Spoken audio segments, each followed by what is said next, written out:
Macro economic का एक topic है पिगू प्रभाव, या जिसे हम धन प्रभाव भी कह सकते हैं। आज हम इसके बारे में डिस्कस करेंगे। पिगू इफेक्ट, या जिसको हम वेल्थ इफेक्ट भी कह सकते हैं। इस अवधारणा का जो प्रतिपादन है वो जो क्लासिकल अर्थशास्त्री हैं, प्रतिष्ठित अर्थशास्त्री आर्थर पिगू के द्वारा 1943 में दिया गया था। और पिगू प्रभाव जो है वो किन्स की इस अवधारणा पे आधारित है कि प्रोफेसर जे एम किन्स का क्या मानना था कि जब अर्थव्यवस्था में सामान्य कीमत स्तर में कमी आती है, जो जनरल प्राइस लेवल है अगर वो कम होता है, सामान्य कीमत स्तर में कमी को क्या कहा जाता है अर्थशास्त्र में? अविस्फीति कहा जाता है, डिफ्लेशन कहा जाता है, प्राइस डिफ्लेशन। तो जब अर्थव्यवस्था में सामान्य कीमत स्तर में कमी आती है तो प्रोफेसर किन्स का क्या मानना था कि ये कीमत स्तर में कमी, जनरल प्राइस लेवल जो कम होता है, वो अर्थव्यवस्था में ऑटोमेटिकली फुल एम्प्लॉयमेंट का जो लेवल है वो प्राप्त नहीं कर सकता है। सामान्य कीमत स्तर में कमी आने से अर्थव्यवस्था में पूर्ण रोजगार का जो स्तर है उसको प्राप्त नहीं किया जा सकता था। लेकिन इस अवधारणा की प्रोफेसर पिगू के द्वारा आलोचना की गई थी। किन्स का जो ये कथन है कि सामान्य कीमत स्तर में कमी पूर्ण रोजगार में सहायक नहीं होती है, तो प्रोफेसर पिगू ने इसकी आलोचना की थी। और उनका क्या मानना था कि जब अर्थव्यवस्था में जो कीमत अविस्फीति है, प्राइस डिफ्लेशन की स्थिति आती है, तो कीमत स्फीति से क्या होता है, अर्थव्यवस्था में लोगों का जो उपभोग स्तर है वो बढ़ता है, लोग उपभोग ज्यादा करते हैं, क्योंकि जब अर्थव्यवस्था में कीमतें कम हो जाती हैं, सामान्य कीमत स्तर में कमी हो जाती है, तो लोगों की जो क्रय शक्ति है वो बढ़ जाती है।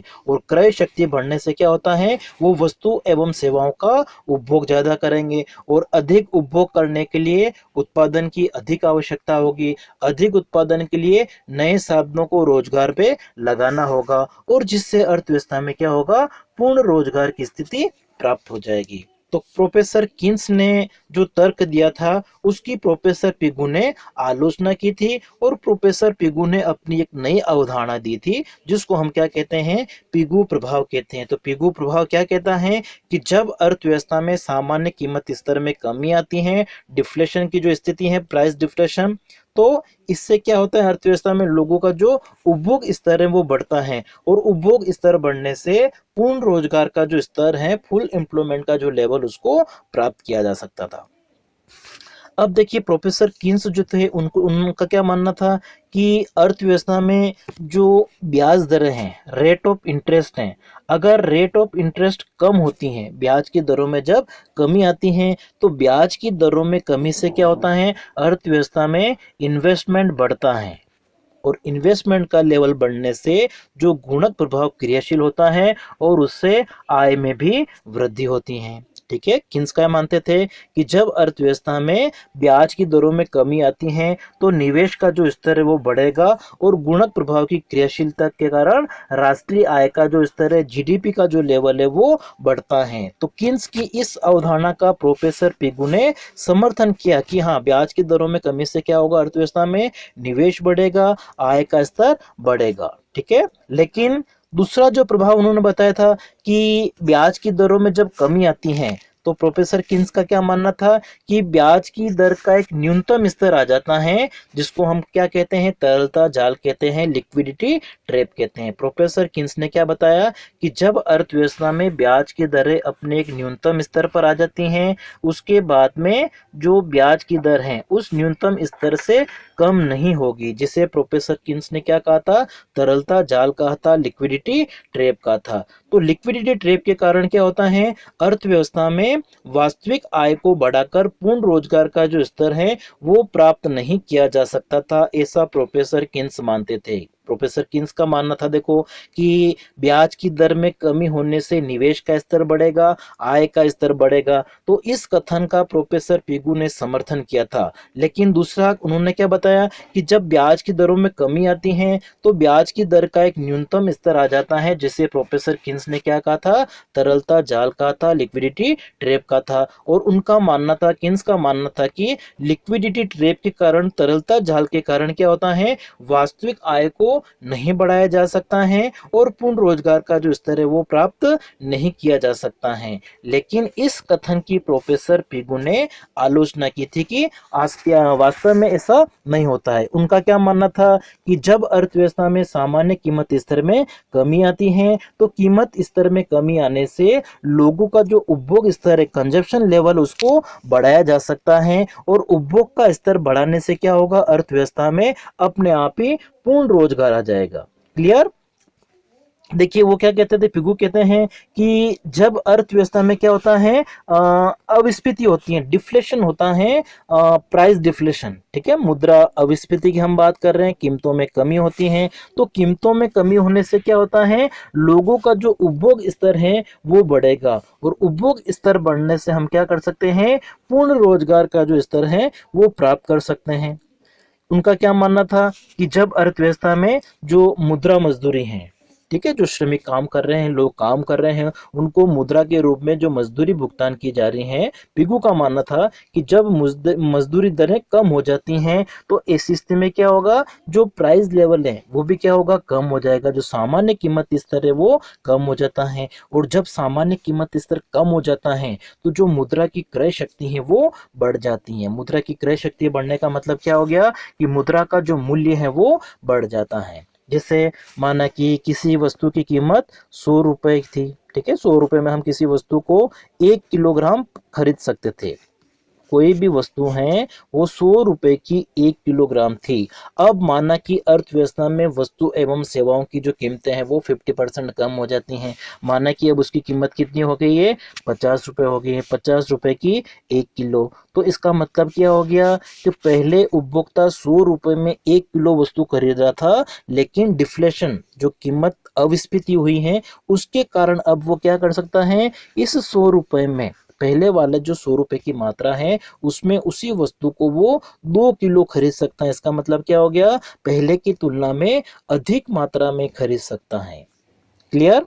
डिफ्लेशन से क्या होता है प्रोफेसर पिगू के अनुसार कि जब वस्तु एवं सेवाओं की कीमतों में कमी होती है तो वस्तु एवं सेवाओं की कीमतों में कमी होने से लोगों की जो क्रय शक्ति है वो बढ़ जाती है और लोगों की क्रय शक्ति बढ़ने से क्या होता है कि जो स्थिर परिसंपत्तियां होती हैं, ठीक है, उनका वास्तविक मूल्य एक तरह से क्या होगा, बढ़ जाएगा। तो जैसे स्टॉक हैं, शेयर हैं, बॉन्ड हैं, प्रतिभूतियां हैं, बैंक जमाएं हैं, तो इन सभी का जो मूल्य है वो एक तरह से क्या हो जाता है, बढ़ जाता है। कब बढ़ता है, जब अर्थव्यवस्था में कीमत स्तर में कमी आती है।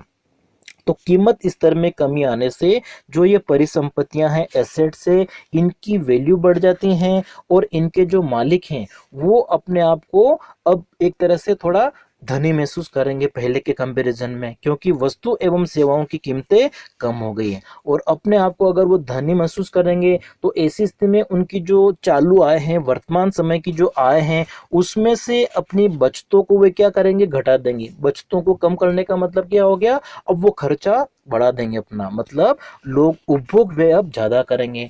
जब वस्तु एवं सेवाओं पर वो खर्चा ज्यादा करेंगे, उपभोग वे अपना बढ़ाएंगे, इसका मतलब क्या हो गया, अर्थव्यवस्था में समग्र मांग, जो एग्रीगेट डिमांड है वो क्या होगी, बढ़ेगी और उस समग्र मांग को पूरा करने के लिए अर्थव्यवस्था में उत्पादन का जो स्तर है उसको बढ़ाना पड़ेगा और उत्पादन का स्तर बढ़ाने के लिए जो उत्पादन के साधन है उनको काम पे लगाना पड़ेगा। इससे अर्थव्यवस्था में क्या होगा, अपने आप ही पूर्ण रोजगार का जो स्तर है वो प्राप्त हो जाएगा। इसका मतलब कि प्रोफेसर पिगू का जो ये पिगू प्रभाव है वो क्या बताता है कि जब अर्थव्यवस्था में प्राइस डिफ्लेशन होता है, कीमतों में कमी आती है, तो कीमतों में कमी आने से जो मुद्रा की क्रय शक्ति है वो बढ़ जाती है, जिससे लोग बचते हैं अपनी कम कर देते हैं, अपने आप को धनी महसूस करते हैं, अपनी वर्तमान आय में से बचतों को कम करेंगे, उपभोग वे ज़्यादा करेंगे, जिससे अर्थव्यवस्था में समग्र मांग का स्तर बढ़ेगा। समग्र मांग का स्तर बढ़ने से उत्पादन का स्तर बढ़ेगा और इससे अर्थव्यवस्था में पूर्ण रोजगार का जो स्तर है वो प्राप्त हो जाएगा।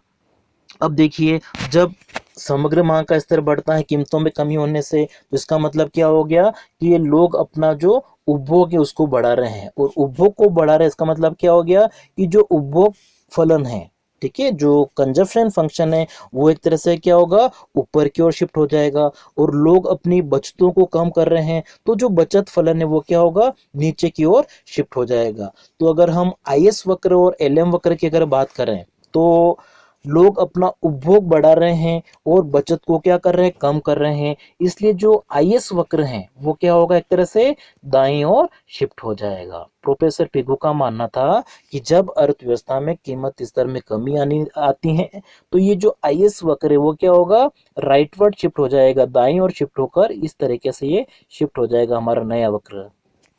ठीक है, तो आईएस वक्र जो होगा वो दाईं ओर शिफ्ट हो जाएगा।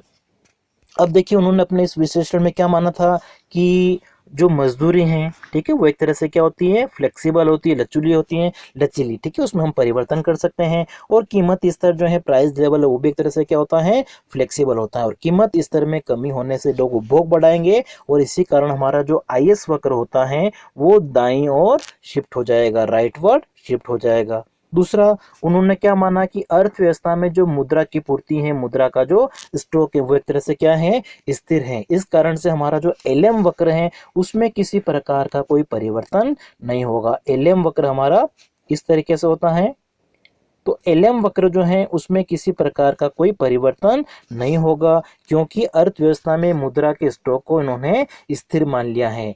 परिवर्तन किस में होगा, केवल जो ये हमारा आईएस वक्र है उसी में परिवर्तन होगा। इसको हम रेखा चित्र के माध्यम से समझते हैं।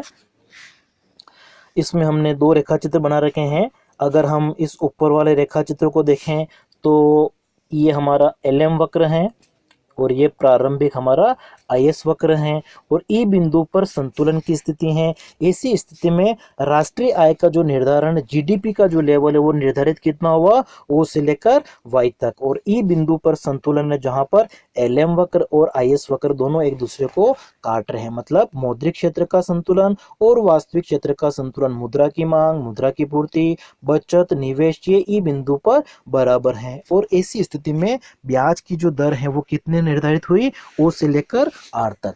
अब प्रोफेसर पिगू क्या कहते हैं कि जब अर्थव्यवस्था में प्राइस लेवल अगर कम हो जाता है, ठीक है, प्राइस लेवल कम होने का मतलब क्या हो गया, प्राइस डिफ्लेशन, अगर कीमत अविस्फीति की स्थिति उत्पन्न होती है इस ई बिंदु पर, तो कीमत स्फीति अविस्फीति, ठीक है, डिफ्लेशन की स्थिति उत्पन्न होने से क्या होगा, लोग उपभोग बढ़ाएंगे, ठीक है, जिससे क्या होगा, आईएस वक्र जो होगा वो राइटवर्ड शिफ्ट हो जाएगा। ठीक है, आईएस वक्र हमारा नया बन गया है आईएस डैश, इसको हमने नाम दे दिया। और एलएम वक्र को क्या माना गया है, स्थिर माना गया है, मुद्रा का जो स्टॉक है उसको स्थिर माना गया है, इसलिए हमारा एलएम वक्र वही पहले वाला बना रहता है। और आईएस वक्र के दाईं ओर शिफ्ट होने से नया संतुलन हमारा स्थापित हो गया है E1 बिंदु पर। और ऐसी स्थिति में राष्ट्रीय आय या जीडीपी का जो लेवल है वो बढ़ के कितना हो जाता है, वाई से लेकर वाई एफ, ठीक है, फुल एम्प्लॉयमेंट का जो स्तर है वो प्राप्त हो जाता है, पूर्ण रोजगार का जो स्तर है वो प्राप्त हो जाता है। कब, जब अर्थव्यवस्था में कीमत अविस्फीति, प्राइस डिफ्लेशन आता है। ठीक है, इसको हमने इस रेखा चित्र के माध्यम से समझा है। इस नीचे वाले रेखा चित्र में अगर हम देखते हैं तो ई बिंदु पर जो संतुलन की स्थिति थी पूर्व में, ठीक है, जहां पर जीडीपी का लेवल कितना था, ओ से लेकर वाई था, और उस समय जो समग्र मांग का लेवल था, ठीक है, वो कितना था, ये हमारा एग्रीगेट डिमांड कर्व है। और ये राष्ट्रीय आय का स्तर या जीडीपी का लेवल है कितना, ओ से लेकर वाई तक है। और उस समय अर्थव्यवस्था में जो कीमत स्तर है वो कितना है, ओ से लेकर पी तक है।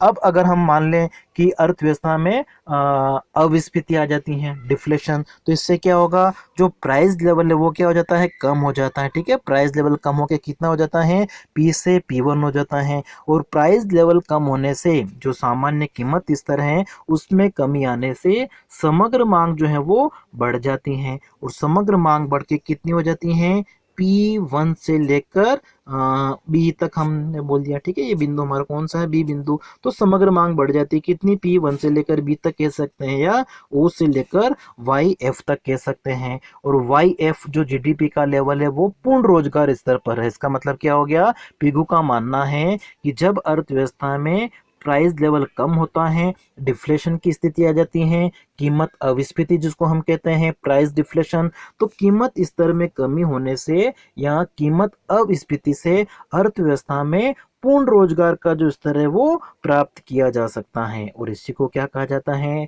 Pigou effect. ठीक है, पिगू प्रभाव क्या होता है, प्राइस लेवल जब कम होता है तो लोग अर्थव्यवस्था में कंजप्शन, उपभोग जो है वो ज्यादा करेंगे, उपभोग ज़्यादा होने से क्या होगा, अर्थव्यवस्था में समग्र मांग बढ़ेगी। समग्र मांग बढ़ने से अर्थव्यवस्था में उत्पादन का जो स्तर है उसको बढ़ाना पड़ेगा, और उत्पादन का स्तर बढ़ाने के लिए नए साधनों को रोजगार पे लगाना पड़ेगा, और जिससे क्या होगा, फुल एम्प्लॉयमेंट, पूर्ण रोजगार का जो स्तर है वो प्राप्त हो सकता है। ठीक है, तो कीमत स्तर में कमी से पूर्ण रोजगार का जो स्तर है वो प्राप्त किया जा सकता है, ऐसा पिगू का मानना था, और इसी को क्या कहा जाता है, पिगू इफेक्ट।